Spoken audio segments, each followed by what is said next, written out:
ছুটির দিনে নিত্যপণ্যের বাজারের খবরাখবর জানবো। লালমনিরহাট থেকে আমাদের সাথে যুক্ত হয়েছেন সহকর্মী মাহফুজ বকুল। তার কাছ থেকে সবজি বাজারের খবরাখবর জানতে চাই আমরা। সবুজ, মিলা, লালমনিরহাটের যে নিত্য পণ্যের কাঁচা বাজারের দাম দর, বেশ কিছু পণ্যের দাম কিন্তু বেড়েছে, বেশ কিছু দাম কিন্তু কমেছে। আমি যদি একটু বলি, লালমনিরহাট কিন্তু মোটামুটি একটি কৃষি প্রধান জেলা এবং এই জেলার যে পাশের সীমান্ত এলাকা এবং তিস্তার যে বিস্তীর্ণ চরাঞ্চল রয়েছে সেই এলাকাগুলোতে প্রচুর শাকসবজি কিন্তু উৎপাদন হয়ে থাকে এবং সেই টাটকা শাকসবজিগুলো কিন্তু এই বাজারে সরবরাহ হয়ে থাকে। রাজধানী সহ বগুড়া সহ যে বিভিন্ন দেশের বিভিন্ন প্রান্তে কিন্তু যায়। একটু যদি দাম দর বলি, এখানে কিন্তু গত সপ্তাহে থেকে আলুর দাম কিছুটা কমেছে। গত সপ্তাহে আলুর দাম কিন্তু ছিল 55 টাকা, এখন 5 টাকা কমে 50 টাকা হয়েছে। পেঁয়াজের দাম কিন্তু অপরিবর্তিত রয়েছে, 100 টাকা বিক্রি হচ্ছে কেজি, আগেও এখনো অনেকটা তাই। টমেটোর দাম কিন্তু বৃদ্ধি পেয়েছে এই অঞ্চলে।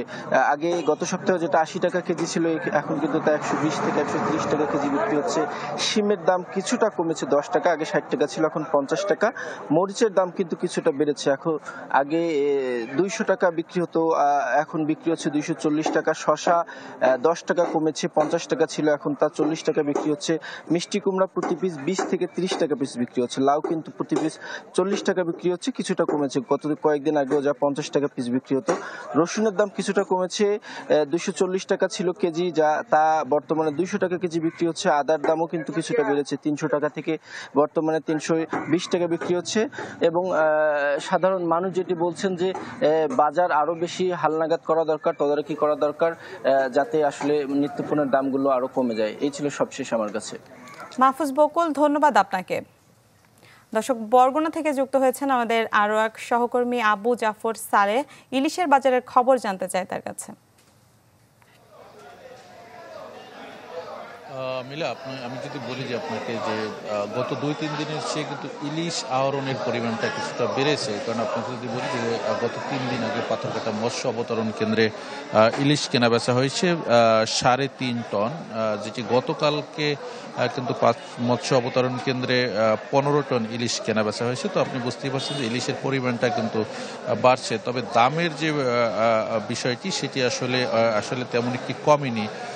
তো যদি আপনাকে বলি যে যেটি হচ্ছে যে সমুদ্রের যে ইলিশটা, সেটি কিন্তু 1 কেজির উপরে যে ইলিশটি 1400 টাকা, 1100-1200 টাকা দরে বিক্রি হচ্ছে।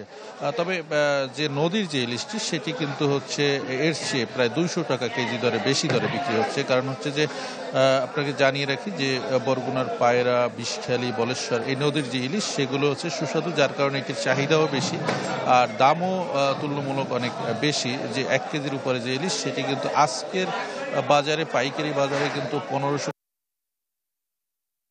টাকা কেজি দরে বিক্রি হবে খুচরা বাজারে, এবং 1 কেজির নিচে সেটিও কিন্তু 1300-1400 টাকা। অর্থাৎ এখন ইলিশের কিন্তু ভরা মৌসুম, অথচ ইলিশের যে দাম সেটা কিন্তু আসলে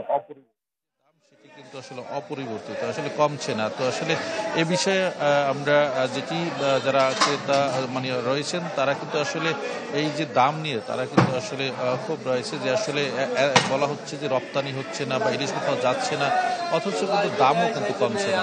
আর যারা পাইকার রয়েছেন বা মৎস্যজীবী রয়েছেন বা ট্রলার মালিক রয়েছেন তারা বরাবরের মতোই বলে আসছেন যে আসলে ইলিশ কম বা ইলিশ পাওয়া যাচ্ছে না, যার কারণে দাম কমছে না, তাদের এমনটি আসলে দাবি রয়েছে। তো আসলে যদি হয়তো এই অবস্থা থাকবে, যদি আরো ইলিশের পরিমাণ বাড়ে সেক্ষেত্রে হয়তো কমতে পারে। এই ছিল বরগুনা থেকে সর্বশেষ মিলা। জি সালে, আপনাকে ধন্যবাদ। দর্শক, লালমনিরহাট ও বরগুনা থেকে যুক্ত হয়ে নিত্যপণ্যের বাজারের খবরাখবর জানাচ্ছিলেন আমাদের সহকর্মীরা। 100% কপার কন্ডেন্সারে তৈরি ভিশন ফ্রিজ, তাই গুণে মানে অটুট থাকে বছরের পর বছর।